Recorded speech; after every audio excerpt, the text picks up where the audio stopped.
හැමදිනාටම ඊටමත් පුණ්‍යවන්ත දවසක් වේවා. තෙරුවන් සරණ ලැබේවා.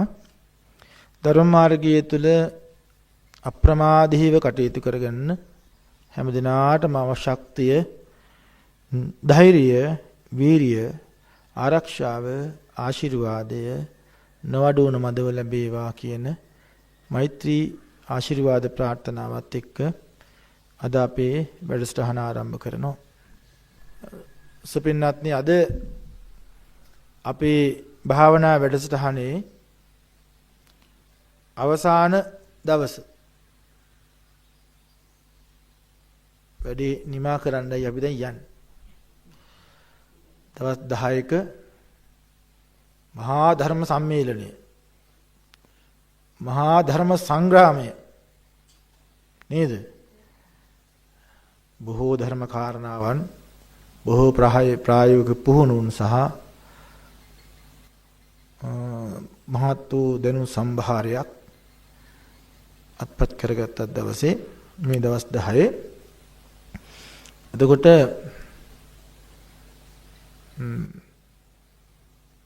දැන් අපි මේ ඉගෙන ගන්න විපස්සනා ක්‍රමය, මහා සතිපට්ඨාන භාවනාව, මේකේ දැන් අපි බොහෝ කාරණා සාකච්ඡා කරලා තියෙනවා. දැන් අපි මේ ඉන්නේ, අපි දැන් මේ පුහුණුව ගෙනල්ලා තියෙන්නේ අවසාන අවස්ථාවට. දැන් කර යුතු දෙයක් නැහැ.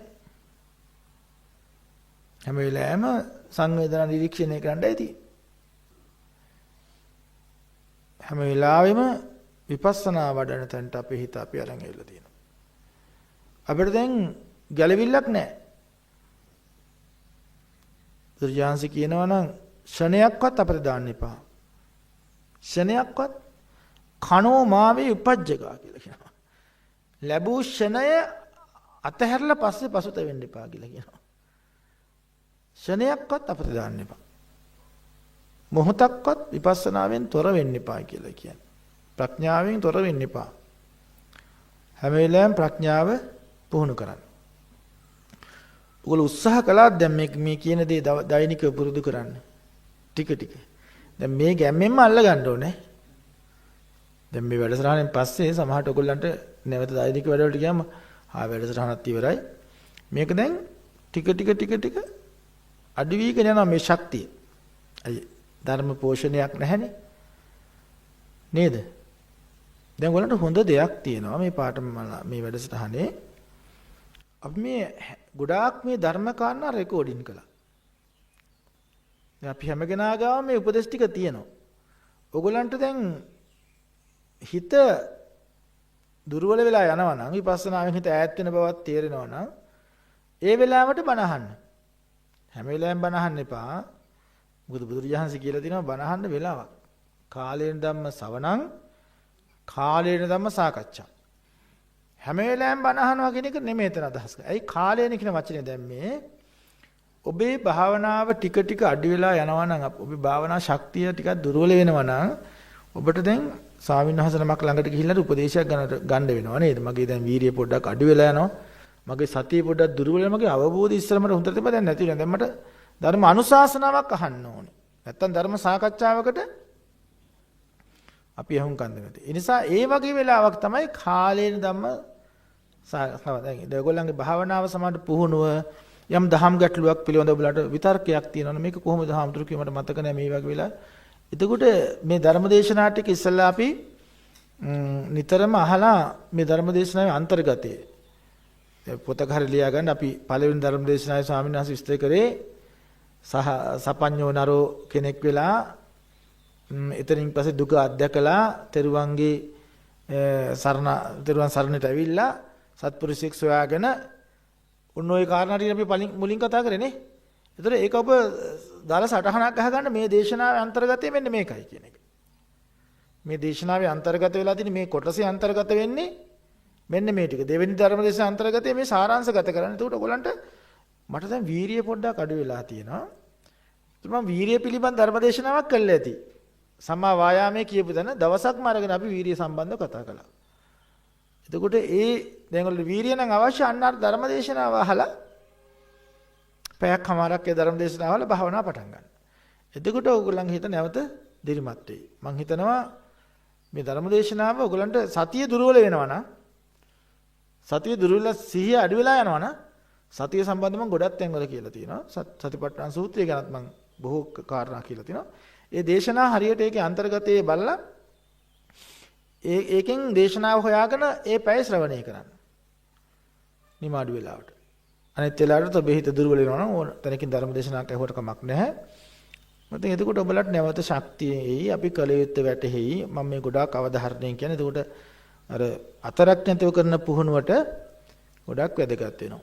ඒ නිසා ඒ වගේ අපි ප්‍රායෝගික පුහුණු කරන්න බලමු. ඉස්සර අපි භාවනා මධ්‍යස්ථානයේ හුව ගොඩක්ම අනේ අපිට භාවනා කරන්න විශ්‍රාම දිවියක් හේවනේ. මට රාජකාරී කාලේදී මට දැන් මේකට යන්න බෑ, පන්සලකට යන්න වෙලාවක් නැහැ, භාවනා කරන්න ඉගෙන ගන්න වෙලාවක් නැහැ කියලා අපිට කාලෙට අපි පස්සට දාලා තිබු භාවනාව. නේද වැඩපොළ කරනකොට අපිට භාවනා කරන්න බෑ, ඇවිදිනකොට බෑ, කතා බහ කරනකොට බෑ, ළමයි ලපටින්ගේ කරදර නිසා බෑ, වගකීම් තියෙනවා අපිට, රැකී ආරක්ෂා කටයුතු තියෙනවා, මේ කටයුත්ත නිසා මට බෑ, අසනීප නිසා බෑ කියලා ඔය ඔක්කොට මම උත්තර දීලා ඇති මං හිතන්නේ.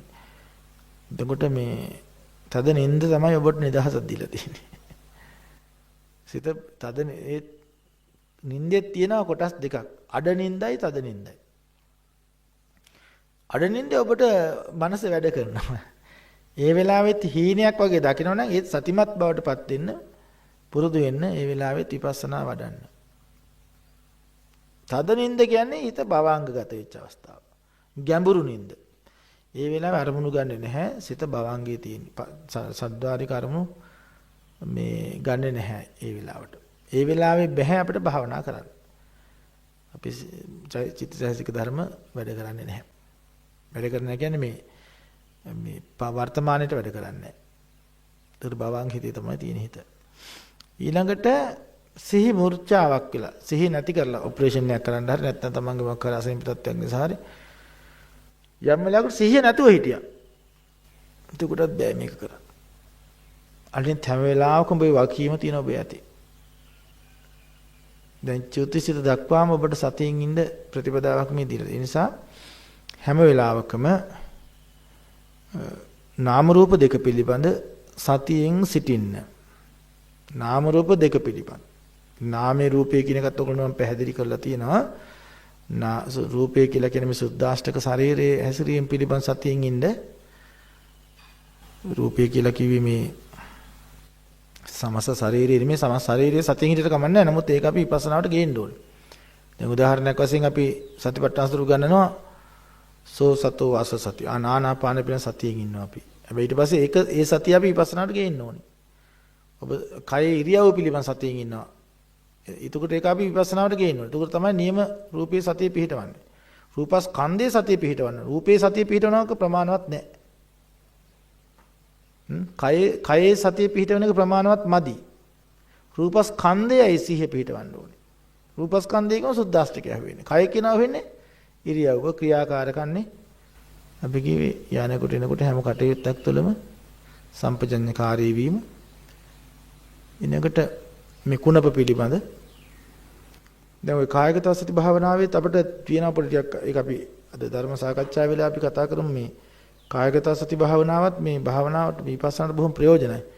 මොකද මේ හැම දෙයකම සම්මුතිමය සත්‍යය තුළ තියෙන පදනම කැඩෙනවා පරමාර්ථයට එනකොට.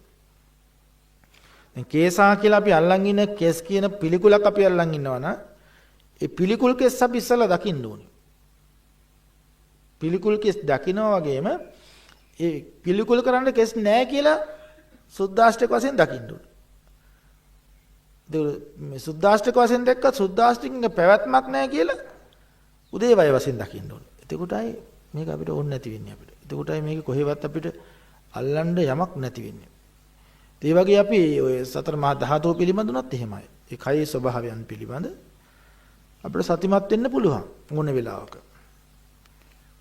කය අරමුණු කරගෙන කය මුල් කරගෙන මේක කරන්න පුළුවන් අපිට. ඊළඟට අපිට පුළුවන් වෙනවා වේදනාව. ඔබලට වේදනාවක් නැති වෙලාවක් නැහැ ඉතින්. ඕන වෙලාවක වේදනාව කියන්නේ සබ්බ චිත්ත සාධාරණ ධර්මතාවයක්. සිත හැම වෙලාවෙම පවතිනවා නම් ඒ සිත අනුරූපීච්ච වේදනාවක් හැම වෙලාවෙම තියෙනවා. කායික වේදනාවක් හරි මානසික වේදනාවක් හරි සිත අත්දකින්නමයි. වේදනාවෙන් තොර වෙන්නේ 24 පැයෙම. තද නිନ୍ଦ සිහි මුර්චාව හැර. ඒතර වේදනාව අපිට දැනෙන්නේ නැති වෙන්න පුළුවන්. අනිත් වෙලාවට වේදනාවක් තියෙනවම තමයි. ඉතින් ඒ නිසා භාවනා කමටහන මං හිතන්නේ හොයන්න අමාරු නෑනේ. ඔව් බුදුරජාණන් ලස්සන එක අවස්ථාවක මේ කසී භාරද්වාජ සූත්‍රයේ මේ ප්‍රඥාවට ලස්සන උපමාවක් දෙනවා. ප්‍රඥාවට. උගල අහලති පඤ්ඤාමේ යුග නංගලං කියලා කියනවා. ප්‍රඥාව නගුලක් වගේ කියලා කියනවා. උගල නගුල දැකලා තියෙනවද? මේ වයසේ කාච්චිලා නගුල් දැකලා තියෙ ඕන තරම්. ගෙවල් වල තියෙනවනේ ඕන තරම් ඉස්සර දැන් අද කාලේ ළමයි නම් නගුල දැකලා නැහැ. නගුල තියා ගොම්බානක්වත් දැකලා නැහැ නේද? ඉස්සර මේ ආච්චම්මලා කාලේ තියෙන නගුල් වියගස් ඔය එක එක දේවල් ගොවි උපකරණ හරිම සුලභයි. ගෙවල් වල පුරවලා තියෙනවා. ඒ ගෙවල් වල ඒවා තමයි මිනිස්සු එකතු මිනිස්සුගේ දේපල ධනේ වස්තු ඒවා තමයි ඉස්සර මිනිසුන්ගේ. ඉස්සර මිනිස්සුගේ ගෙවල් නගුල් වියගස් දෙක තුනක් තියෙනවා නම් ගොම්බානක් කරෙම ඉන්නවා නම් ඒකද ලොකු පෝසත් ගියක්. මොකද එයා ළඟට හැම කෙනෙක්ම යන්න ඕනේ. ඒ වගේ තමයි ඉස්සර තිබ්බේ. ඉතින් අන්නේ මේ නගුලෙන් කරන දෙයක් තියෙනවා. නගුලෙන් මොකද කරන්නේ? අර නගුලෙන් හි හානකොට අර තනකොළ ටික අනිත් පැත්ත පෙරලෙනවා. හැම වෙලාවෙම ගන්නේ පස් ටික උඩට දාලා තනකොළ ටික පස් වලින් වහලා දාන එකයි කරන්නේ. ඒකයි නගුලේ ක්‍රියාකාරීත්වය. ඒ කරන්නේ අර වල් ටික තැම්බෙන්න ආරින්න ඒ කරන්නේ. කාලයක් යනකොට වල් තැම්බෙනවා. ආයි හැදෙන්නේ ආයි පස් ටික උඩනේ තියෙන්නේ. වල් ගස් ටික පස් වලට වැහෙනවා. ඉතින් මේක බුදුරජාණන් ලස්සන උපමාව කියන්නේ දැන් අපේ මෝහය අර වල් තියෙන පැත්තනේ. දැන් මේ පඤ්ඤාවේ මොකද කරන්නේ? අනිත් පැත්ත ගහනවා. මේ අපි මේ හිතන් හිටිය මේ දැක්ම හැම වෙලාවෙම අනිත් පැත්තක ගහින්න එකයි කරන්නේ අපි දැන් මේ. ප්‍රඥාවේ ක්‍රියාකාරීත්වය ප්‍රඥාව හැම වෙලාවෙම යට තියෙන දේ උඩට අරගෙන උඩ තියෙන දේ යටට ගන්නවා. අපි මෝහේ යට ගහලා ප්‍රඥාව මතු කරනවා. මෝහේ යට ගහනවා ප්‍රඥාව මතු කරනවා. මොහොතක් ගානේ. සතෝ සම්පජානෝ සතෝ සම්පජානෝ සතෝ සම්පජානෝ. ඕක තමයි නගුලේ ක්‍රියාකාරීත්වය. ධර්මයට උපමා කළේනේ. මේ ආර්ය විනේ නගුලක් කියලා ව්‍යවහාර කරන්නේ. ආර්ය විනේ නගුල තමයි සතෝ සම්පජානෝ. සම්පජානෝ ප්‍රඥාව. බලන්න උපමාවේ ලස්සන කොච්චර වැදගත්ද කියලා. ඒක කියන්නේ කසී භාරද්වාජට කොච්චර වැටෙන්නේ නැද්ද? මොකද එයා හීහාවෙන් ඉන්නේ. කසී භාරද්වාජ ඒ වෙලාවේ කුඹුර සීසාවෙන් ඉන්නේ. කසී භාරද්වාජ මේ නගුල වගේ තමයි මගේ ප්‍රඥාවත්. මේක කොච්චර වැටෙන්නේ නැද්ද නේ? අපි මේක දැකලා තියෙනවා අපිට වැටහෙනවානේ. අපි ඉතින් කුඹුර වෙලා අපි දුවනවා පයින්නවා පොඩි කාලේ අපිත් එහෙමනේ. ඔය අපි දැකලා තියෙනවානේ මොකක්ද එකකින් කරන්නේ කියලා. ඉතින් ඒ නිසා මේ අර හැම වෙලාවකම නගුලක් වගේ ප්‍රඥාව භාවිතා කරන්න. මෝහයට යන හිත හැම වෙලාවෙම කන පිට ගන්න. ප්‍රඥාව මතු කරන්න දක්ෂ වෙන්න හැම තප්පරයක් පුළුවන් දෙයක් කරන්න. දැන් ඕලේ ප්‍රතිපදාව දන්නවා. ආයේ නොදන්න කමක් නැහැ. කාගේ ළඟටවත් ගිහිල්ලා සරණක් පිහිටක් ඉල්ලන්න අවශ්‍ය නැහැ. ඇයි? අපි කියලා තියෙනවා ඕනම වෙලාවක අජ්ජත්තං වා බහිද්දං වා අජ්ජත්ත බහිද්දං වා සමුදය ධම්මානුපස්සීවා වය ධම්මානුපස්සීවා සමුදය වය ධම්මානුපස්සීවා. මේ කරන්න පුළුවන් පංචස්කන්ධයේ ශාරීරික දැනීම් වල වේදනාවල අනිත්‍ය දකින්න. පංචස්කන්ධයේ උදේවයි දකින්න. යතෝ යතෝ සම්මසති. කන්දානං උදේ අභ්‍යං ස්කන්ධයන්ගේ උදේවයි දකින්න. අපේ වගකීම එකයි. දැන් ඔය නිවන් දකින්න හදිස්සි වෙලත් බෑනේ. දැන් බුදුරජාණන්සේ ඒ වෙලාවට කියන්නේ සතෝ බික්ඛු සම්පජානෝ කාලං ආගමීය. නිවන හදිස්සියෙන් ලබන්න බෑ. නමුත් අපිට කල යුත්තක් තියෙනවා. අපේ කල යුත්ත තමයි සතෝ සම්පජානකාරී වෙන එක. සතෝ බික්ඛු සම්පජාන. භික්ෂුවගේ වගකීම සිහියෙන් නුවණින් වාසය කිරීම විතරයි. කාලං ආගමීය සෝවහන් වීම සුදුසු කාලෙදී වෙනවා. මාර්ගඵල ලැබීම සුදුසු අවස්ථාවේ සිද්ධ වෙයි. මට මාර්ගඵලයක් ඕනිමයි මට මාර්ගඵල ආනන්ද ස්වාමීන් වහන්සේ වගේ මහසිය මහරහතන් වහන්සේ වගේ මම කොහොම හරි මේ මාර්ගඵල ලබනවා කියලා මම කියන තැනයි ඒතර අවශ්‍යතාවයේ අධිකව තිබ්බොත් එහෙම සිය සම්බර නැහැ. අපිට ප්‍රතිඵලය අතහරින්න වෙනවා. නිවන කියන එක මම ලබන දෙයක්ද?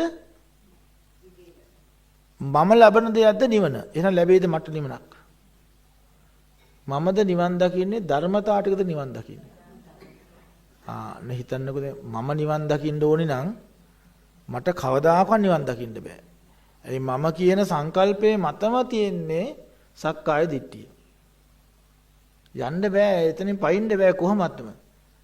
දැන් ඔබ තේරුම් ගන්න මම කියලා කෙනෙක් නැත. ඔබ දක්ෂ වෙන්න ඕනේ ධර්මතාව වෙන වෙනම හඳුනා ගන්න. මේ ධර්මතාව මම නොවේ. මගේ නෙමෙයි මගේ බුදුරජාණන්සේ සූත්‍ර මං හිතන්නේ විශාල ප්‍රමාණයක රූපේ මම නොවේ මගේ නොවේ මගේ ආත්මය නොවේ. ඒ අනිත්‍යයි දුකයි අනාත්මයි. මේ සෝහානිමේ ප්‍රතිපදාව. ඔබ යම් වෙලාවක මේ භාවනා කරන වෙලාවක උනත් මම ඉස්මතු කරගන්න උත්සාහ කරනවා නම් මේ අත්දැකීම් මම ආයනය කරනවා නම් මගේ කියලා ගන්න හදනවා නම් මං කියලා මිදින්න හදනවා නම් ඔබ ඔබේ නිවනට මේ තරම් ඇලුම් කර මම නිවනක් හොයනවා නම් මට නිවනක් කවදාකවත් හම්බෙයිද? මට නිවනක් හම්බෙන්නේ මම ඉන්න තැන නිවන නෑ. ඒකයි ඇත්ත කතාව. ඒ නිසා ඒ වගේ වෙලාවට ඔබ දක්ෂ වෙන්න ඕනේ මොකටද? මේ ධර්මයන්ගේ පුළුවන් තරම් බෙදන්න දක්ෂ වෙන්න ඔබ. මම කියලා කෙනෙක් නැති බවට කඩන්න පුළුවන් එකම දේ තමයි භාවනාවට අමතරව ඔබ භාවනා කරනවා කියලා දැන් අපි භාවනාව ගේන්නේ ඇත්තටම විපස්සනාව ගේන්නේ මේ මොහොතක් පාසා නිහඬව නිරීක්ෂණය. ඒ වුණාට ඔබ තාම සුතමේ ප්‍රඥා, චින්තාමේ ප්‍රඥා ප්‍රතිපදාව අමතක කරන්න එපා. බොජ්ජංග වඩන එක, ධම්මවිචේ සම්බොජ්ජංගේ වඩන එක, යෝනිසෝ මනසිකාරය නවත්තන්න එපා.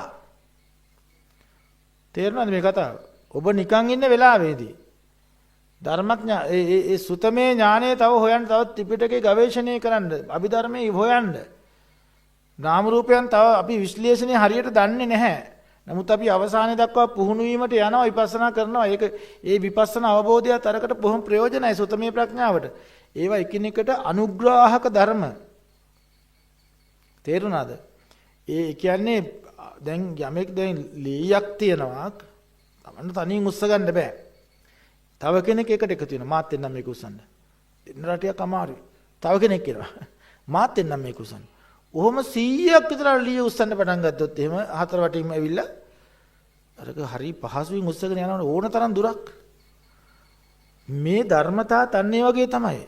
ඔබ ඒ ධර්මතාවයන් වැඩිම ඒ ප්‍රඥාවන් දියුණු කිරීම අනිත් ප්‍රඥාවට ඉතාම උපකාරයි. එයාට හරි පහසුවක් වෙන එක දකින්න. දැන් සුතමේ ප්‍රඥාව, චින්තාමේ ප්‍රඥාව තියුණු වෙච්ච තරමට, මොහත් වෙච්ච තරමට, පරිපූර්ණ වෙච්ච තරමටම භාවනාමේ ප්‍රඥාවට පහසුයි. ඒ නිසා මේ ප්‍රතිපදාව අමතක කරන්න එපා. ඔබලා පුළුවන් තරම් සුතමේ ප්‍රඥාව තව හොයන්න. දක්ෂණං තව ඔය අභිධර්මයේ තියෙන චිත්තය කුමක්ද? චෛතසික මොනවාද? එතකොට රූප මොනවාද? ඒව හොයන්න. කාමාවසිත කියන්නේ මොනවද? රූපාවසිත කියන්නේ මොනවද? අරූපාවසිත කියන්නේ මොනවද? ලෝකෝසිත කියන්නේ මොනවද? චෛතසික බලන් සෝබන චෛතසික මොනවද? සබ්බචි සාධාරණ චෛතසික, ප්‍රකීර්ණ චෛතසික, අන්‍ය සමාන චෛතසික, අකුසල චෛතසික, කුසල චෛතසික, ඒකාන්ත කුසල. ඒ වගේ යෙදෙන්නේ කොහොමද? ඒ චිත්ත චෛතසිකයන්ගේ සංප්‍රයෝග ණය ක්‍රම. එතකොට ඒවා චිත්ත වීතිය කොහොමද වැඩ කරන්නේ? ඒ සිත්වල කෘත්‍ය, ద్వාර සිත්, ద్వාර විමුක්ත සිත්, ඒවා ආරම්භන ගන්න සිත්. සෝමනස්ස වෙන, දෝමනස්ස වෙන, උපේක්ඛා වේදනා වශයෙන් ભેදයෙන් මේ සිත වෙන් වෙන ආකාරය. මේ හැම දෙයක් මේ අමාරු දේවල් නෙමෙයි ඇත්තටම. අමාරුයි කියන්නේ ඔබ තාම මාර්ගයට බැහැලා නැහැ. ඔබ හැම වෙලාවෙම මල්වට්ටිය පූජා කරලා සාදුක නිවන් ප්‍රාර්ථනා කරන මට්ටමින් ඉන්න එපා. ධර්ම ගවේෂණයකට භාවනාවත් කරන්න. භාවනා කරන ගමන් අර අභිධර්ම වගේ කාරණා පොත් අරගෙන දැන් ඔය දේශනාවල් තියෙන අභිධර්ම පොත්. දේශනාවන් අපේ අර පොඩි ස්වාමීන් වහන්සේ දැන් ওই දේශනා වගේක් කරගෙන යනවා අපේ පඤ්ඤාජී පොඩි ස්වාමීන් වහන්සේ. ඒක සම්පූර්ණයෙන්ම මේ අභිධර්මයේ මේ චන්ද්‍රිකාව පොත පාඩමින් පාඩම කියලා දෙනවා. ඒක හරිම වැදගත්. ඒවා දවසකට එක පාඩමක් විතර අහ ගන්නවා. පොතක් ගෙන්න ගන්නවා. ඔය දැන් අපි බණ පොතක් පන්සලෙන් පූජා කරන්න පිනේ. ඒක කරන්න එපා. පන්සලට බණ පොත ඕන තරම් තියෙනවා. දැන් මම කහගොළේ පුස්තකාලේ බැලුවා. මං හිතන්නේ අපිට ආත්ම 500ක්වත් ගිහිල්ලා ඒ පොත් ටික කියලා ඉවර කරන්න පුළුවන් කියලා. ඒ තරම් පොත් අපේ පුස්තකාලේ ගිහිල්ලා බලන්න දැන් අලුතෙන් හද පුස්තකාලේ කහගොල්ල ආරන්නේ.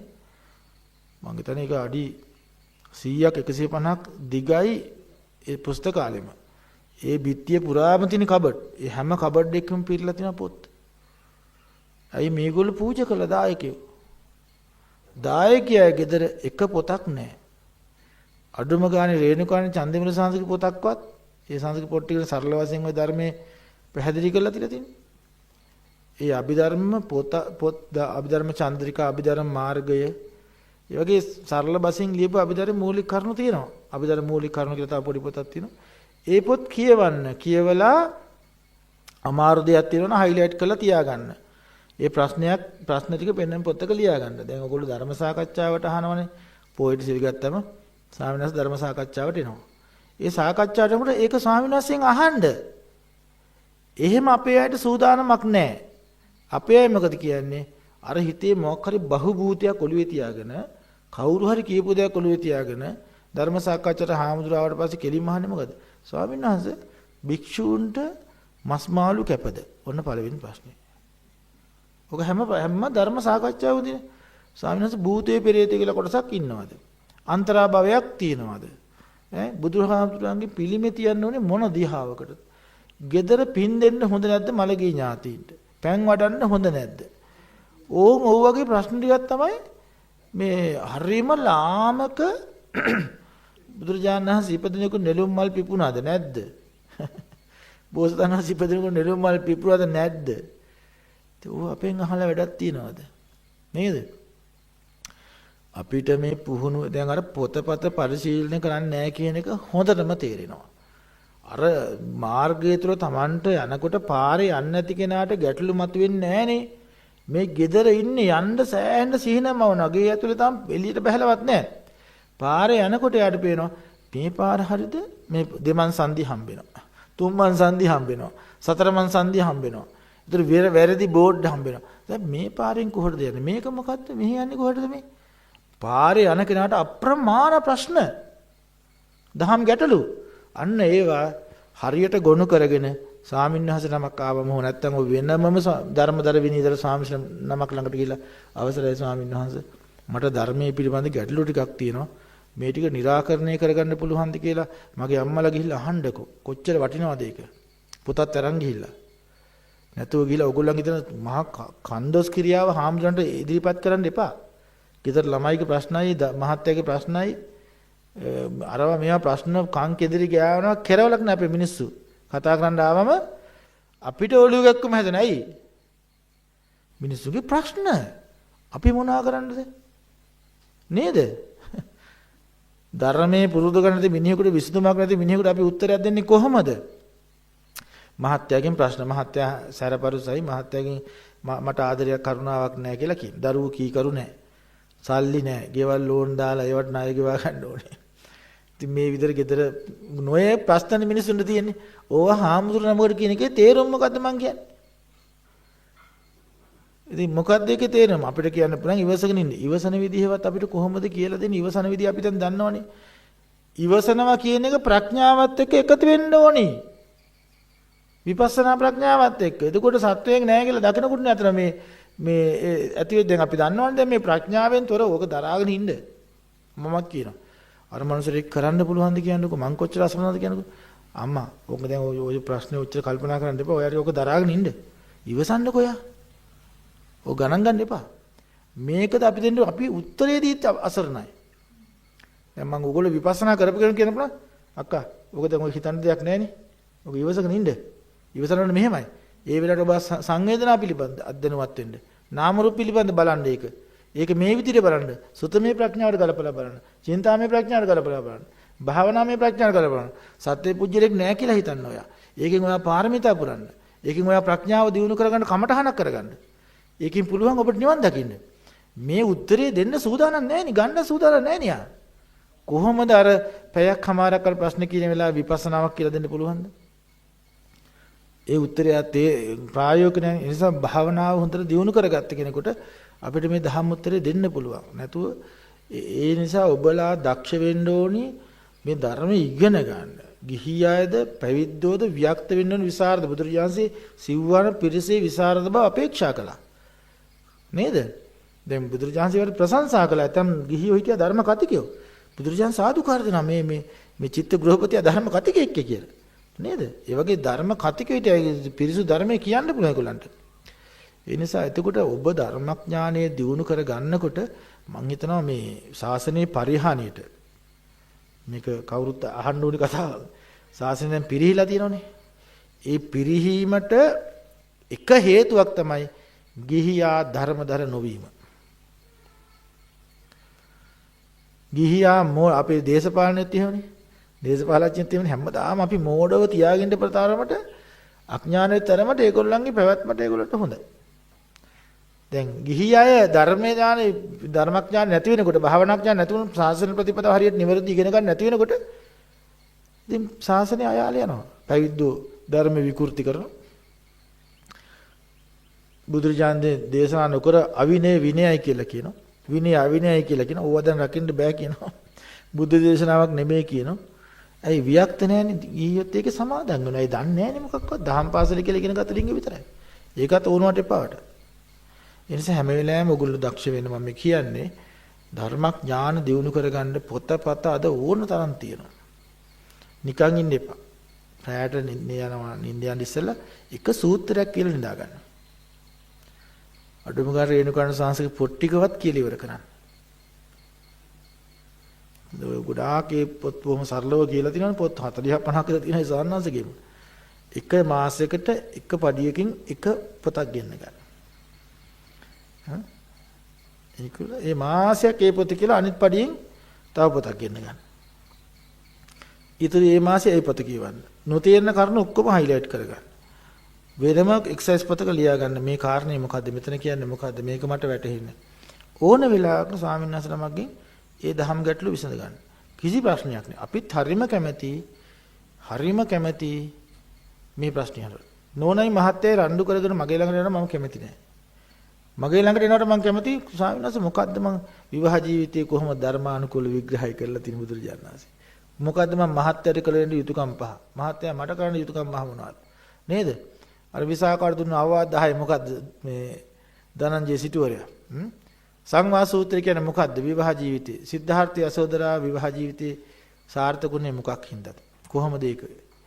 මේ එහෙම අපි දෙන්න සමගින් ඉන්න ඕන. නකුල මාතා නකුල මිතා කියනේ.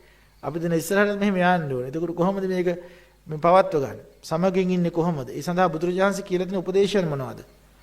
එහෙම අහන්න.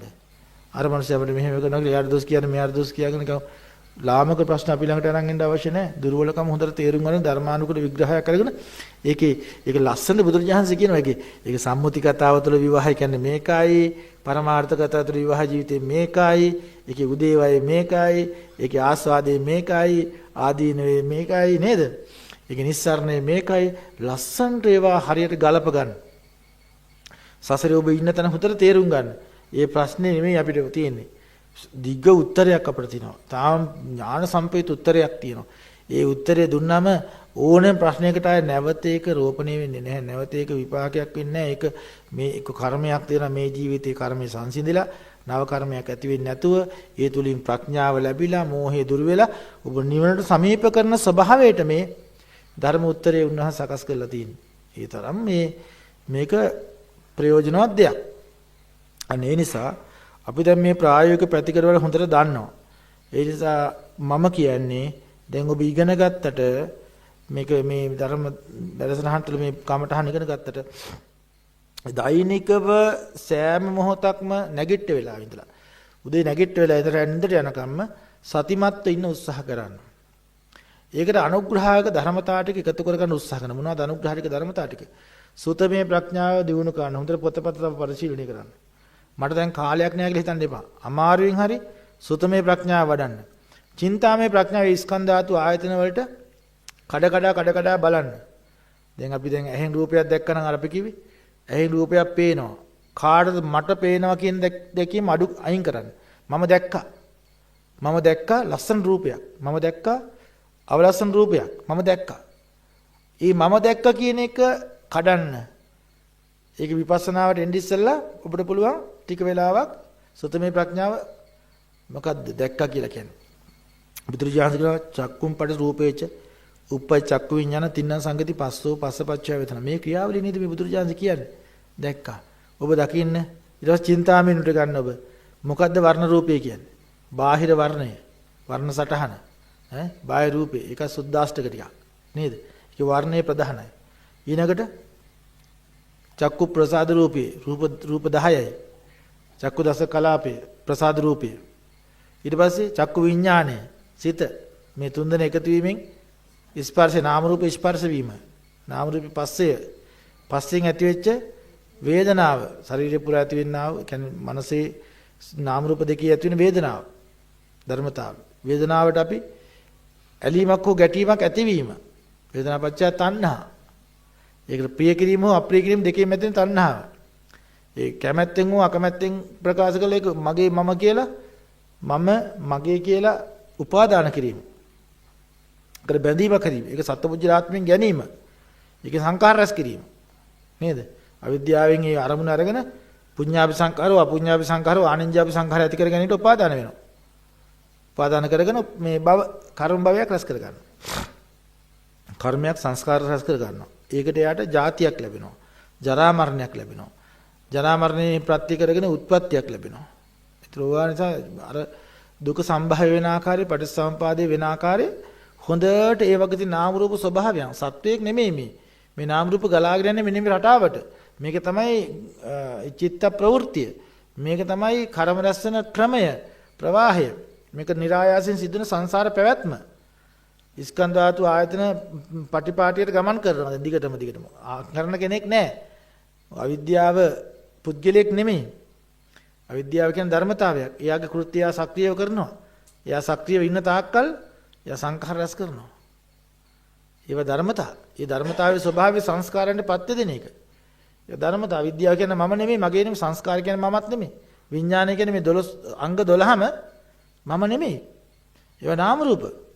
ඉතින් මේව ඔක්කොම කෑලි කෑලිට කඩ කඩ පුළුවන් තරම් බය භාගයක් පැයක් හරි කමන්න අරගෙන කෑලි වල කඩන්න දක්ෂ වෙන. මම එදා හොඳට දේශනාවක් කරේ. මම අර අම්මා කෙනෙක් අර හැමදාම එකම දරුවට එකම පාඩම කියලා දෙනවා වගේ. මගේ ගුරුවරයා එකම පාඩම 10 වතාවක් 100 වතාවක් 1000 වතාවක් එකම පාඩම කියා දෙනකොට මේ පටිච්චසමුප්පාදේ කියන්නේ මොකක්ද කියන එක විවිධාකාරයෙන් ඔබට වැටහෙන්න පටන් ගන්නවා. චින්තාමය නුවණින්. සුතමේ ඥානයේ හොඳට තව පැහැදිලි චින්තාමය නුවණින් හිතනකොට අර සුතමේ ඥානයේ තියෙන ප්‍රසාදයේ භාගතුන්සගේ බුද්ධ දේශනාවට තියෙන ගෞරවය ඇත්තට බුදුරජාණන් කිව්වේ මෙන්න මේ ටික නේද මම අත්දකින්නේ. ඒක භාවනාමය අත්දකින්නකොට ඒ වගේ පදනමක් නැහැ කියලා. දැන් භාවනාමය ඥාණයෙන් ඇත්තටම අපි අර ඉගෙනගත්ත ස්කන්ධ ධාතු ආයතන බෙදා වෙන් කරගත්ත එක ඒ වගේ උදේවයි දකින්නකොට අතීතයේ පැවැත්මක් නැහැ කියන නිස්සත්ත්ව නිජීව ශුන්‍යෝගින් දකින්නකොට මේ ඔක්කොම මහ බොල් දෙයක් කියලා දකින්නවා. ඒතර මේ දැක්මට අපේ හිත ගේනකොට කොච්චර අපිට මේ නිදහසක් ඒද ඔළුවට. ගැටනාරමුණේ ගැටෙන්නේ ඇලනාරමුණේ ඇලෙන්නේ නැහැ. ඉතින් මේකට අපි සන්නද්ධ වෙන්න එපේ. ඒක අපේ අම්මා කියලා දෙන්නේ නැහැ කවදාකවත්. තාත්තා මේ සමාජයේ කිසිම කෙනෙක් අපිට පණ වගේ ආදරය කරන කෙනෙක්වත් මේව කියලා දෙන්නේ නැහැ. අපිම කරගන්න ඕනේ. බානුක මේ මාර්ගයේ ඔයගොල්ලෝ ඇස්තරලා බලන්න ලෝකේදී හතර වටේ බලන්න. අපේ ඥාතීන්, අපේ අසල්වාසීන්, අපේ මේ එතකොට මේ රටේ ඉන්න මිනිස්සු සත්වෝ දිහා බලමු. මෙහෙම හිතන පතන මිනිස්සු කීයෙන් කී දෙනෙක් ඇද්ද මේ ලෝකේ? නැත්තරන්නේ හරිම විරලයිනේ. ඔක්කොම මේ සංසාරේ යන්න බලාගෙන සංසාරේ යන්න කදමලු එකතු කරගෙන මේ කර්ම රැස් කරන මිනිස්සු නේද මේ ඉන්නේ හැමතැනම. ඔබට ඒක නැති කරගන්න තාම දුරට මොහොතක් ලැබුණා කියන බුදුරජාණන්සේගේ ලාභය, බුද්ධ උත්පාදයේ තියෙන අසිරිමත් භවයේ ප්‍රතිලාභය ඔබ ලබන කෙනෙක් කියලා ඔබට ආත්ම තෘප්තියක් ඇති වෙනවා. අනේ මම කොච්චර වාසනාවන්තද මනුස්සාත්ම භාවයට ආවේ. සත්පුරුෂ ශාස්ත්‍රයේ වැදගත්කම ශ්‍රී මෝ මණ්ඩලින් වදාලි කොච්චර වටිනා දෙයක් දුර්ලභ බුද්ධෝත්පාද ලෝකස්මින් කියලා. මේ දුර්ලභ අවස්ථාව ගැන කියනකොට නේ මේක නැති අය කොච්චර ඇද්ද? ධර්මයේ තුල හැසිරෙනවා කියන අය තුලත් මේක නැහැ. ඒ අය තණ්හා දිට්ඨි මාන වලින් වෙලිලා ජීවිතේ ගොඩාක් අඳුරට අරන් ගිය මිනිස්සු ඉන්නේ නේද? ඉතින් ඒ අය ගාවත් නැහැ. ධර්මයේ අයිතිවාසිකම් කියන ධර්මයේ අපි තමයි ධර්මයේ අයිතිකාරයෝ, අපි තමයි මේක බලාගන්නේ, අපි තමයි මේ කොටසේ අධිපතියම මේ කොටස් ටික බලාගන්නේ මං කියලා. මත පිටින් මිනිස්සු කොච්චර නම්බුනාම ලැබුවත් ධර්මයේ අතහැරලා වැඩක් නැහැ නේ. නේද? වෛද්‍යවරයා බෙහෙත් වට්ටෝරුවයි තමන්ගේ බෙහෙත් පොත් ටිකයි වට කරගෙන දුන් හඳුන්කුරු පත්තු කර මේ ඉන්නවා. එයා ලෙඩ සනීප කරගෙන නැහැ. එයා බෙහෙත් බීලත් නැහැ. ඉතින් ඒ වගේ දෙයක් නෙමෙයි ලෝකෙට වෙලා තියෙන්නේ. ඒ නිසා මේක ඊටාම හොඳින් අපි අවබෝධයෙන් තේරුම් අරගෙන සෑම මොහොතක් තුළම මේ ධර්මයෙන් සන්නද්ධ වෙන්න. මේක සුළුපටු දෙයක් නෙමෙයි. කියන්නේ හැමදාම දැන් මම හිතනවා ඔයගොල්ලන්ට මම මේ කියන කාරණා පුන කියනකොට තේරෙනවා ඇති. ඇයි මම මේ ධර්මයේ මෙච්චර ගැඹුරින් කියන්නේ? මේක මතු පිටින් අල්ලන්න එපා. මේක සරල දෙයක් නෙමෙයි. මම දන්නවා මේ ආච්චමලට මේක හරි අමාරුයි කියලා. මේ කියන දේ බොහොම අමාරුයි කියලා මම දන්නවා. මේක හීනයක් විතරයි. නමුත් මේක දැන් අකමැත්තෙන් කැමැත්තෙන් හරි යන්න වෙලා තින අපිට. හිතන්නකො පිටිපස්සෙන් එන දුක් ටික කොච්චරද කියලා. මාරියෝ 5 දෙනෙක් පන්නනවා. ගැලවිල්ලක් නැහැ. කෙලෙස් මාරයා. රාග දේශ මොහ නැද්ද ඔයගොල්ලෝ ගාව? කොයි වෙලාවෙ හරි අපි අරපෙක් කරනවනේ හැම වෙලාවකම. රාගය, දේශය, මෝහය, මදය, මාන්නය, ඉරිසියාව, ක්‍රෝධය, පරිගැනීම, බද්ධ වෛරය, තම්බ කියන තද ගතිය, මක්ඛ ගුණමක බව, පලාස යුගග්‍රහයි බව නේද? මාන කොච්චර තියනවද? අතිමාන මේ තව මේ කෙලෙස් 1500ක් කෙලෙස් මාරයෝ. මහා බල මුලුවක් එකක් නෙමෙයි. 1500ක් තරම් කෙලෙස් විවිධ විදිහට අපිව පන්නනවා පස්සෙන්. ඒ පන්නනකොට කොහෙද ගැලවෙන්නේ කියන්නකෝ? ඒගොල්ලන්ටම හඳුන්කුරු පත්තු කරගෙන ඒගොල්ලන්ටම පොද පූජා තියාගෙන ඒගොල්ලොම අදහපු අපි මොහොතකටවත් හිතන තරහින් මං තරහින් ඉන්නේ කියලා. අපේ සතියේ නැහැනේ. මේ ලෝකේ තරහින් ඉන්න මිනිස්සු අතර සදෝසං වාචිත්තං සදෝසං චිත්තන්ති පජානාති කියලා දැනගන්න කී දෙනෙක්ද? මං තරහයි මං දුකේ මං සංතාපේ මගේ හිත කලකිරීමෙන් ඉන්නේ කියලා ගැටීමක ඉන්නේ කියලා දැනගන්න කී දෙනෙක්ද? ඊටාම ස්වල්ප දෙනෙක්. ඒ දැනගත්තත් එක විදර්ශනා කරන්න කී දෙනෙක්ද? නේද? ඒකේ උදේවැය බලන පංචස්කන්ධයේ උදේවැය බලන හරිම දුර්ලභයි. ගැලවෙන්නේ නැහැ මායාවෙන්. ඒකයි බුදුරජාණන් කිව්වේ අන්ධ භූතෝ අයං ලෝකෝ. බොහෝ දෙනා අන්ධව ඉන්නේ මේ ලෝකේ. ඒ යගේ ටික දෙනෙක් ඊටාම ස්වල්පයක් තනුකෙත්ත විපස්සති. විපස්සනාව දකිනවා ඊටාම ටික දෙනෙක්. සකුන්තෝ ජාලමුත්තෝ අපසග්ගාය ගච්ඡති. කුරුළුවක් දලක් දානකොට කුරුළු ඔක්කොම එකට අහු වෙනවා. ඒකේ දල ඇතුලේ ඉන්නේ. එක්කෙනෙක් දෙන්නෙක් ඊටාම උපායශීලීව මිදිලා යනවා. කොච්චර උපායක් දාන්න ඕනද මේ මායයන්ට අහු වෙන්නේ නැතුව ඉන්නවා කියන එක. කෙලෙස් මායя හැම වෙලාවෙම පස්සෙන් එනවනේ. ඊනකට ස්කන්ධ මායя රූප වේදනා සංඥා සංකාර මේ පහෙන් ගැලවෙන්න පුළුවන් කියලා හිතනවද? මේ රූපේ මම කියලා අල්ලන්නේ නැද්ද? අතීත රූපේ මම, අනාගත රූපේ මම, වර්තමාන රූපේ මම, ආධ්‍යාත්මික රූපේ මම, බාහිර රූපේ මගේ, සූක්ෂම රූපේ මම, ඕලාරික රූපේ මම, දුර තියෙනවා මගේ, ළඟ තියෙනවා මම, ওই මම මගේ කරන රූප ලෝකේ කොච්චර ඇද්දනේ? රූප උපාදානේ. මේ මුළු ජීවිතේම රූප කොට උපාදාන වෙලා තියෙන්නේ. එක රූපයක් අතහැරලා තියෙනවා. ඒක රූපය අපේ යථාර්ථය අවබෝධයක් ලබලා නැහැ නේ අපි. ඉතින් ඔය මේ රූප උපාදානේ කැඩෙන්න එපා. යම් රූපං අතීතං වා අනාගතං වා පච්චුප්පන්නං වා නේ අජ්ජත්තං වා බහිද්දං වා ඕලාරිකං වා සුකුමං වා දූරේ වා සම්තිකේවා. ඒ රූපේ ඒසෝ මම ඒසෝ මේ අත්තා කියලා මේ මගේ ආත්මය මේ මමයි ඒසෝ හමස් මේ මමයි කියලා ගන්නවා නම් වැරදිනේ. ඒක අනිත්‍යයි දුකයි අනාත්මයි වශයෙන් දකින්න එපා හැමදේම. ඒක ස්කන්ධ ධාතු ආයතන ස්වභාවයක් නේ. හැම රූපස්කන්ධයක්ම අපි අල්ලන් ඉන්නේ. වේදනාව මගේ කියලා පොඩ්ඩක්වත් මට අතාරින්න පුළුවන් මගේ නෙමෙයි කියලා. සැප වේදනාවට පුදුම කැමැත්තක් තියෙන්නේ. අපි යයි එක එක තැන් වල යන්න ආස කරන්නේ. මට යන්න ඕනේ විනෝද ගමන. මට යන්න ඕනේ හෝටලයකට. මට යන්න ඕනේ කෑම විලක් කන්න ඕනේ.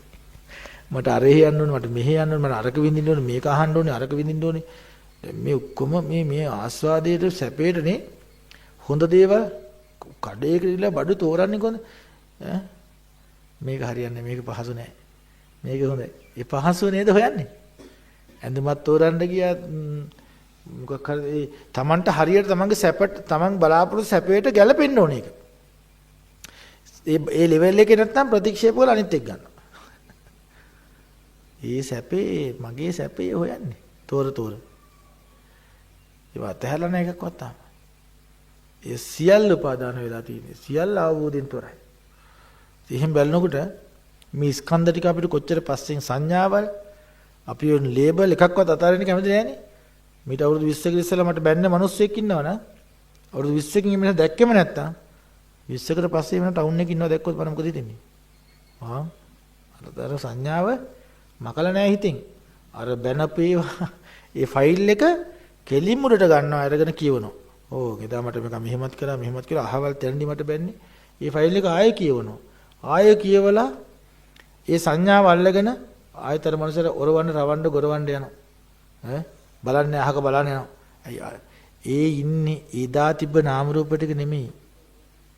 ඒ මනුස්ස අපි ලේබල් කර මනුස්සෙන් දෙ ඉන්නේ. ස්කන්ධ ධාතු ආයතන පංචස්කන්ධය කියලා අපිට එදා දැනුනෙත් නෑ. දැන් මේ පංචස්කන්ධේ ලේබල් කරලා දාගත්ත ෆයිල් එක අවුරුදු 20කින් ආයෙ උඩට අරගෙන ආයෙත් අර ප්‍රතික්‍රියාව කරනවා. මෙහෙම අපි ගාව කොච්චරද? සුබවදී හොඳයි කියලා හිතාගත්තේ නරකයි කියලා හිතාගත්තේ නම් කරපියෝ දකින්නකොටම දෙක්කේ වන්දනා ගමනක් යනවා කියලා කියන මම අතන්ට ගිහලා තියෙනවා මම අතන්ට ගිහලා තියෙනවා මේ ඔක්කොම ඒ සටහන් ඔක්කොම දැන් ගිහලා එතන තියෙනවා කියන අපි හිතන්නේ සංඥාවල් ඒවට ප්‍රියාප්‍රිය භාවය අපෝ මම නම් ආය අර එහෙනම් යන්නේ අම්මෝ මට ඕනේ නැහැ යන්නද ඒ නම් කරපියවට ගැටිලා ඒ නිසා නම් කොට හඳුනා ගැනීමත් ඒ සංඥා උපාදාන කොච්චර භයානකද බලන්නකෝ ස්කන්ධ මායя කියන්නේ ඒවට සංස්කාර ඒව තුලින් හොඳයි නරකයි කියලා මේ අපි හිතනවනේ දැන් ඒවා ආය දැන් අර මේ මනුස්ස දැකගම ඔය මනුස්ස මෙහෙම නපුරු මිනිස්සෙක් මන්නම් පොඩ්ඩක් අප්‍රිය හිතකින් ගැටීමෙන් දෝමනස් සහගත පටක සම්පසිට වලින් වෛර කරනවා අර මිනිස්සයාට අවුරුදු 20කින් දකින්න ඒක උ සංස්කාර ස්කන්ධේ ස්කන්ධ මාය සංස්කාර ස්කන්ධ මාය එනවා පස්සේ විඥානේ සිත නවත්තන්න බෑ ඉතින් මේ පංචස්කන්ධ මායෝ ටිකෙන් කොහොමද ගැලවෙන්නේ ස්කන්ධ මේ උපාදාන පරිනිර්වාණය වෙන්නේ නැහැ. රහත් වෙන කල්ම මේ ස්කන්ධ ටික තියෙන අපේ පස්සෙන් එන උපාදාන ටික. ඒක භයානකයි. ඊට පස්සේ තව එකක් තියෙනවා අபிසංස්කරණ මාර්ග කියලා. අபிසංස්කරණ මාර්ගය කියලා කියන්නේ රැස් කරපු කර්ම. පස්සෙන් එන්නේ නැද්ද?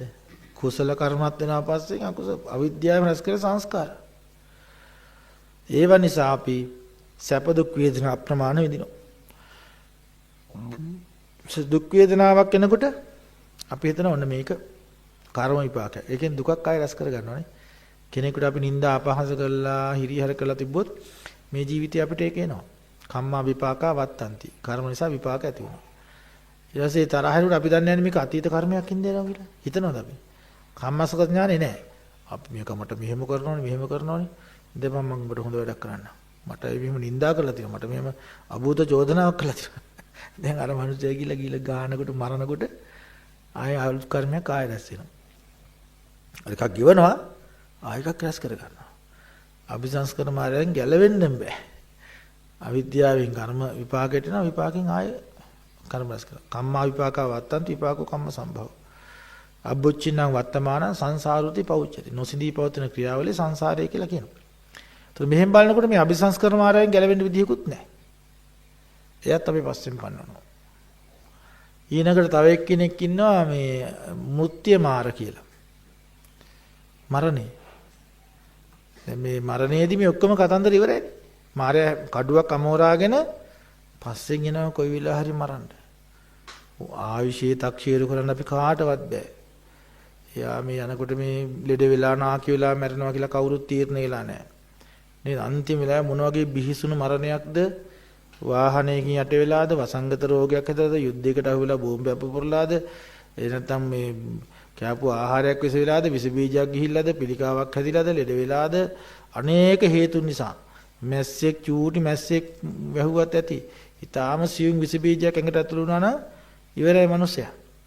ඉතින් පොඩි නහරයක් පිපුරුවා නම් ඒත් ඉවරයි. පොඩි අතපසු වීමකින් මේක අර වීදුරු භාජනයක් පරිහරණය කරනවා වගේ හරි හිමීට පාවිච්චි කරන්න මැටි භාජනයක් වගේ කියන්නේ. ඕක ඉතින් හොඳට පරිස්සමෙන් ඔක අර මේ ගලේ හයියෙන් තියන්න බෑනේ. මේ බිම තියන්න බෑ. හොඳට සිහියෙන් එක හොදන්න ඕනේ. යන්තම් හරි ඒක අතපසු වීම කර ඇඟේ හරි වැදුණු ගමන් කැඩෙනවා. ඒ වගේ මැටි භාජනයක් වගේනේ. මේ කුඹුපමං කාය මීමං විදිත්තානේ. මේක හරියට කලයක් මැටි කලයක් වගේ කියලානේ කියන්නේ. ඉතින් එතකොට මේක අස්තීර දෙයක්.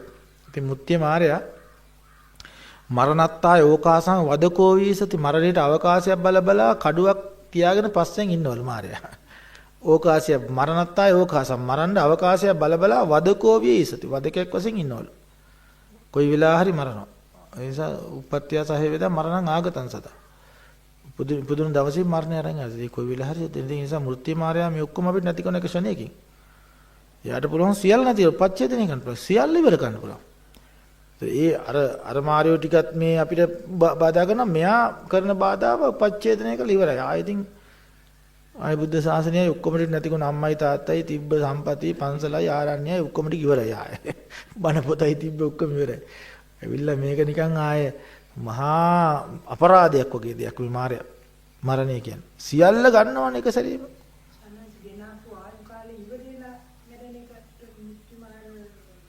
ඔය මාරය තමයි ඉතින්. ඉවර වෙලා මරුණත් මෘත්‍ය මාර්ගය තමයි. ආයුක්ඛය, කම්මක්ඛය, උභයක්ඛය, උපච්ඡේද කියලා මරණ හතරක් තියෙනවානේ. ආයුෂයේ ගෙවිලත් මැරෙනවා, කර්මයේ ගෙවිලත් මැරෙනවා, මේ දෙකම ගෙවිලත් මැරෙනවා. ඉඳ හිට උපච්ඡේද කර්ම නිසා දෙකම තීද්දිමොත් අකාලේ මැරෙන්නත් වෙනවා. ඉතින් කොයි වෙලාවක හරි මරණය කියන එක කොයි වෙලාව සිද්ධ වුණත් ඒ මෘත්‍ය මරණය තුලත් සියල්ල නැති වෙනවා අපේ. එයටත් අපිට ලොකු බාධාවක් යත් කරනවා මේ මාර්ගයට. ඊළඟට තවත් එක්කෙනෙක් ඉන්නවා දිව්‍ය පුත්‍ර මාර කියලා. ඒ දිව්‍ය පුත්‍ර මාරයා ගොඩක් දෙනෙක් විශ්වාස කරන්නේ නැහැ. නමුත් දිව්‍ය පුත්‍ර මාරයා කියන ඒ ස්වභාවයත් අපි කුසල් වඩාගෙන විවිධාකාර ගැටලු මතුවෙච්ච කතා ප්‍රවෘත්ති අපිට ධර්මයේ පෙළ ධර්මයේ තුල මාර සංයුත්තේ මාර තජ්ජනීය සූත්‍රවල විවිධ සූත්‍ර කාරණාවල මේ මාරයා ගැනත් අපිට සඳහන් වෙනවා. ඒ නිසා ඒ වගේ අදෘශ්‍යමාන බලවේගයන් හැටියට අපි නොපෙනෙන බලවේගයක් හැටියටත් බාහිර බලවේගයක් හැටියටත් මායя ක්‍රියාත්මක වෙනවා කියලා කියනවා මාර්ගේ වඩන අයට. යාගේ කීමට බහට කීකර වෙන කයට කරදරයක් නැහැ. රාගේ වඩන දේශීය වයට මෝහේ වඩන ප්‍රමාදීව ඉන්න ඔය කාමයන්ද රණ්ඩු සරුවලලා ගහම රාගෙන පුතඥන වශයෙන් ඔය සංසාරේ යන්නම ඉන්නවනම් යාගේ මල්ල ඇතුළේ ඉන්නේ. එයාට ඒගොල්ලෝ කරදර කරන්නේ නැහැ. හොඳයිනේ. භාවනා වල ධ්‍යාන අභිඥා පුදවන්න වීර්ය වඩන අය ළඟට මේ මායාවේ විවිධාකාර බලපෑම් ඇති වෙනවා කියලත් ධර්මයේ සඳහන් කරනවා. ඉතින් ඔන්න ඔය පංච මායාවම අපේ පසුපසින් හැම වෙලාවකම එළවනවා. ඒ නිසා මේවත් හොඳට හිතේ තියාගෙන අපි අපේ භාවනා මාර්ගය ඉක්මන් කරගන්න රාසී විසෝපන සූත්‍රය කිව්වා වගේ මෙවන් මහා දුර්ලභ අවස්ථාවක මෙවන් මහා බාධක ගොඩක් අපි ළඟ තියෙද්දී දහසකුත් බාධක අපිට බාධා කරද්දී කෝටියක් ප්‍රකෝටියක් බාධක අපිට බාධා කරද්දී මේ කර්මත් එක්ක කෙලස් එක්ක නේද ස්කන්ධත් එක්ක විවිධාකාර විදිහට අංගලෙන් වලට බාධාවල් තියද්දී අපිට මේක hina වෙලා අස්පික පියාගෙන යන්න බෑ. හැම වෙලාවෙම ඔය සමස්තයම මං කිව්වේ දැන් ඔය පස් මරුන්ටම අහුවෙන්නේ නැති එකම හිතක් තියෙනවා. ඒ තමයි විපස්සනා හිත. උදේවයි ප්‍රඥා විතරයි ඔය පස් මරුන්ටම ලං වෙන්න බැරි හිත. කිසිම කෙනෙකුට ලං වෙන්න බෑ හිත. අන්නේ හිතට සමවදින වෙලාවට ඒ හිත භාවිතා කරන වෙලාවට විතරයි අපිට අප්‍රමාදී කියලා කියනවා. ඒ හිතට ඒ වෙලාව විතරයි අපිට ওই මායයන්ගෙන් නිදහසක් ලැබෙන්නේ.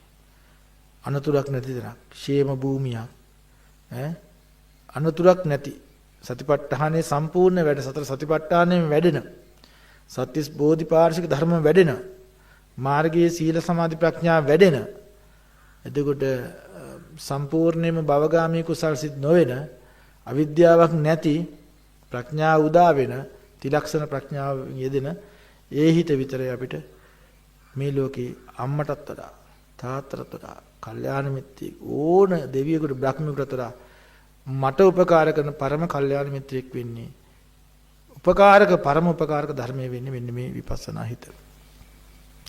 වෙන ඔබට සරණක් පිහිටක් ආරක්ෂාවක් කොහේවත් නැහැ කියලා ඔය සතිපට්ඨාන සූත්‍රයේ නිදාන කතාව කර කියනවනේ බුදුරජාණන් වහන්සේගේ අර මේ ගොදුරු බිම තුල උන්වහන්සේගේ ශ්‍රේෂ්ඨය තුල අපි ඉන්නවා කියලානේ කියන්නේ. ඒ නිසා මේ ඒ ආරක්ෂිත භූමියට හිත නතු කරගන්න, හිත පුරුදු කරගන්න මේ දේශනා උපකාර කරගන්න කියන කාරුණික ආරාධනාව සිද්ධ කරනවා.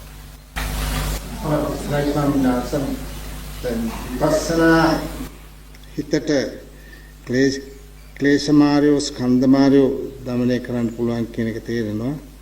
නමුත් අபிසංකත මාර්යයන් නැත්නම් රැස්කල් කර්ම කොහොමද මර්ධනය වෙන්නේ? ඒක ඉතාම වැදගත් ප්‍රශ්නයක්. අபிසංස්කරණ මාර්යය තමයි අපිට හැම වෙලාවෙම සැප දුක වශයෙන් අපිට විපාක වශයෙන් එන්නේ. දැන් වේදනාවක් එන්නේ අපිට හිතමු මොකක් හරි දැන් කම්මා විපාකා වත්තන්ති විපාකෝ කම්ම සම්භව විපාකයක් නැවත හදන්න නැතුව ඉන්න එක තමයි විපස්සනාව කියන එකේ තේරුමම. අපිට කොච්චර කර්මය දැන් අපි හිතමු දැන් සරලව කියන්නම්කෝ දැන් ඔබට කවුරු කෙනෙක් බනිනවා. පෙර ජීවිතේ ඔබට කවුරු කෙනෙක් ඔබ කාට හරි නින්දාවක් කළා දැන් ඔබට කවුරු හරි නින්දාවක් කරනවා. ඒ නින්දාවක් කරන වෙලාවට ඔබ විපස්සනා වඩනවා. කර්ම විපාකයට එනවා. හැබැයි නව කර්මයක් ජනිත වෙන්නේ. අර මායයට අපිට ඒ මායය අපිට ළඟට ආවට එයාගේ රාජකාරිය කරන්න බෑ අලුත් කර්මයක් රැස් කරන්න එයාට chance එකක් අපි දෙන්නේ නැහැ නැවත. කම්මා විපාකව වත්තන් විපාකෝ කම්ම සම්භව කරන්න බෑ එයාට. කම්මා විපාකව වත්තන් නවත්තන්නත් බෑ. බුදුරජාණන්සලට බෑ රහතන් වහන්සේලාට බෑ කාටවත් බෑ. ඒකනේ මුගලන් සංසත් ඒ කර්ම විපාක එන්නේ. අපි පුරාණ කර්ම ගෙවා දානව නෙමෙයි. පුරාණ කර්ම විපාකයට එනකොට ඒ පුරාණ කර්මය තුළ නව කර්මයක් ජනිත නොකර ඉන්න විපස්සනාවට අපි සමවදිනකොට නව කර්මයක් ඇති වෙන්නේ නැහැ. මොකද ඒතර ස්කන්ධ ධාතු ආයතන දකිමින් උදේවය දකිමින් මතු උපාදානයකට අවිද්‍යාවකින් විපාකේ පරිහය ඒකයි අර අபிසංස්කරණ මාර්ගයට අපි හම්බෙන්නේ නැහැ. පුහුදුන් කියන්නේ විපස්සනා නොකරන අය කර්ම විපාකිනකොට මේකමයි කර්ම විපාකයක් කියලා විපස්සනා වඩන්නේ නැහැ. ඒගොල්ලෝ ඒකට තව කර්ම රැස් කරගන්න. ඉතින් මේ මාර්ගයට අහුවෙලා සමහර අපි නින්දාවක් කරපු කර්මයක් ඉන්නේ ඕන බලන්නකො. නින්දාවක් කරපු කර්මයක් තමයි එන්නේ. අපිට අභූත චෝදනාවක් කරන අපි කරපු දෙයකට. ඉතින් අපි ඒක විපාකයක් වශයෙන් අඳුරගත්තෙත් නැහැ විපස්සනා කළෙත් නැහැ එතන. මෝහයෙන් පරිහරණය කරා. මේක මට මෙහෙම කිව්වනේ. මෙහෙම කරානේ. ඉතින් මම බොහොමද වැඩක් කරන්න. කේන්තිය දරා ගන්න බැරි වුණාම ආයුධයක් කරගෙන අර මිනිස්සයාව කපලා කොටලා මරලා දානවා. ඒ ඉස්සර කරේ කර්මය නින්දාවක් විතරයි මිනිමරුමක් නෙමෙයි. දැන් මේ මිනිමරුම විපාකයට මේ නින්දාව පහසෙ විපාකයට ආවට පස්සේ ඒකේ මතු කර්ම ඊනකට රැස් කරවත කර්මය මිනිමරුමක්. ඊනකට යන්නේ මරණයට සම්බන්ධ වේදනාවක්. ඊට පස්සේ විපාකෙට එන්නේ. මිනිසෙක් මරපේකේ විපාක තමයි ඊනකට වෙන්නේ යාට. දැන් බලන්න කර්මයේ බලවත් නැටි. ඒතර මේ විදිහට අපි කම්මා විපාකා වත්තන්ති හැම වෙලාවෙම පුරාණ කර්ම විපාකයට එනව නවත්තන්න බෑ. ඒක තමයි අපි අතීතේ කාපු ටික තමයි දැන් මේ විපාකයට එන්නේ මත්. එතකොට අතීතේ රැස් කරපු කර්ම නිසා තමයි මේ ස්කන්ධ ධාතු අඛණ්ඩව පවතින්නේ. ස්කන්ධ පරම්පරාව. ඒවට ආහාර දෙන්නේ පුරාණ නඩත්තු කරන කර්ම දෙන්නේ පුරාණ කරපු කර්ම. හැබැයි ඒවා තුලින් ඒවා තව නව කර්මයක් ඊනක භවයට යන්න අවිජ්ජාපච්චය සංඛාරපච්චය විඥාන මේ ක්‍රියාවලිය එකිනෙකට මේ අතීත හේතවෝ පංච ඉදානි ඵල පංචකම් ඉදානි හේතවෝ පංච ආයතෙන් ඵල පංචකම්. ඒතර මේ විදිහට යන රටාවක් නේ මේ තියෙන වෘත්තයක් නේ. ඒතර මේ යන අතීත හේතවෝ පංච ඉවරයි. දැන් අතීත හේතු ඉවරයි. ඉදානි ඵල පංචක දැන් ඵල පහක් ලැබෙතන මේ විඥාන නාම රූප පස්ස වේදනා කියන තැනට නාම රූප පස්ස වේදනා කියන තැනට විපාක ඇවිල්ලා තිනවා දැන්. මේ වේදනාව නවත්තන්න බෑ දැන්. වේදනා පත්‍ය තණ්හා කියන තැනට අපිට කඩන්න පුළුවන් මේක. තණ්හා කියන තැනින් කැඩුවට පස්සේ නැවත මතු විපාකයකට යට යන්න chance එකක් කොහෙත්ම හම්බෙන්නේ නැහැ. ඒ නිසා තමයි අර අපිට එන කර්ම ටික විපාකෙට අපි සිහිනුවණින් ඉන්නකොට විපස්සනාවේ කෙනෙකුට අර නව කර්මය ගෙවිල යනවා. විපස්සනාවේ ඉන්න කර්මය ඇවිල්ලා ගෙවිල යනවා. ඒක ලෝභ දේශ මොහ කරන්නද හැම දෙයක්ම ඔන්න බලන්නකෝ දැන් මේක හොඳටම අවිද්‍යාවෙන් අපි කර්ම රැස් කර අතීතේ. ඒකට අපි කියන සංස්කාර කියලා. පුඤ්ඤාභි සංකාර, අපුඤ්ඤාභි සංකාර, අනඤ්ඤාභි සංකාර කියන අපි ඒකට. ඒ නිසා අපි නාම රූප දෙකක් ලැබුණා. සිතයි රූපය ලැබුණා. ඒ නාම රූප දෙක තුල සලආයතන පහළ වුණා. චක්කසෝත ගාන ජීවා කාය මන කියන එක. සලආයතන නිසා ස්පර්ශය තුන බාහිර ආරම්මනත් එක්ක සම්පස් වෙලා. නේද? බාහිර අරමුණකද ස්පර්ශය ඇති වෙනවා. ස්පර්ශයෙන් අපිට වේදනාවක් ඇති වෙනවා. ස්පර්ශ වෙන්නේම කර්ම නිසාමයි. අයි අර අතීත නිසානේ මේක වෙන්නේ. දැන් වේදනාවක් ඇති වෙනවා. ඒක නවත්තන්න බෑ. වේදනාව කියන එක නවත්තන්න බෑ. වේදනාව දැන් අපිට පුළුවන් වේදනාව තණ්හාවට යන්න පුළුවන්. දැන් අපි ලැබෙන හැම වේදනාවක්ම ඔයගොල්ලන්ට අපි කියනවා මේ හැම වේදනාවක්ම ඇලෙන්න එපා, ගැටෙන්න එපා, අල්ලන්න එපා, මම කියලා ගන්න එපා, ප්‍රඥාවෙන් පරිහරණය කරන වේදනාපච්චය පඤ්ඤා කරන්න. වේදනාපච්චය අනිච්ච පඤ්ඤා, වේදනාපච්චය අනිච්ච පඤ්ඤා, අනිච්ච පඤ්ඤා, දුක්ඛ පඤ්ඤා, අනාත්ම පඤ්ඤා. නාම රූපයෙන් හරියට දකින්න. ඊට පස්සේ දැන් පෘථජන කෙනා වේදනාපච්චය තණ්හා. එයාගේ රටාව ඒකයි. තණ්හාපච්චය උපාදාන. වේදනාපච්චය පඤ්ඤා කියනකොට ක්‍රමය වෙනස් කරලා තියෙන අපි. පඤ්ඤාපච්චය උපාදානං වෙන්නේ නැහැ. ප්‍රඥාපච්චය උපාදාන නව කර්මයක් ජනිත නොවෙන්නේ එතනයි. මතුවට කර්මයක් රැස් වෙන්නේ නැහැ පටිසම්පද ක්‍රියාවලියේ. අර මේ වර්තමාන ඵල පහට එන එක නවත්තන්න බෑ. වර්තමාන ඵල පහ කියන්නේම අතීත කර්ම විපාක ටිකමයි. අනාගතේ ආයතින් ඉදානි හේතවෝ පංච දැන් හේතු හදන්නේ අපි. ලෝභ දේශ මොන මේ දැන් හැම දෙයක්ම ප්‍රඥාවට දාලා ඉස්සර අපි සත්පුජ්‍යල ආත්ම සංඥාවෙන් කරපු කර්ම දැන් ගෙවන්නේ සත්පුජ්‍යල ආත්ම භාවය වලින් තොරව ස්කන්ධ ධාතු ආයතන ක්‍රියාවලියක් හැටියට අපි දකින්නේ. එහෙම දකින්න එකයි විපස්සනාව. පටිච්චසමුපාදයේ ඔය තණ්හාවයි මේ වේදනාවයි තණ්හාව ළඟින් අපි කඩලා දානවා. එතනින් එහාට ප්‍රත්‍ය දෙන්නේ අපි. තණ්හාව ශේක තණ්හක්ඛයෝ නිබ්බාණං කිව්ව තණ්හාව එතනින් කඩලා දැම්මම එතනින් එහාට මේ වෘත්තේ ප්‍රවැත්මක් නැහැ. ඒ නිසා අපි මේ ප්‍රඥාව අනිත්‍ය ප්‍රඥාව තුලින්ම භවයේ කඩන්න පුළුවන්. එතන තමයි සම්දිස්ථානෙ. එතනින් කඩවල පස්සේ මේකේ ශක්තිය ගොඩක් දුර්වල හත සංසාර චක්ඛාරෝ කෙලිබ්බට පත් වෙනවා.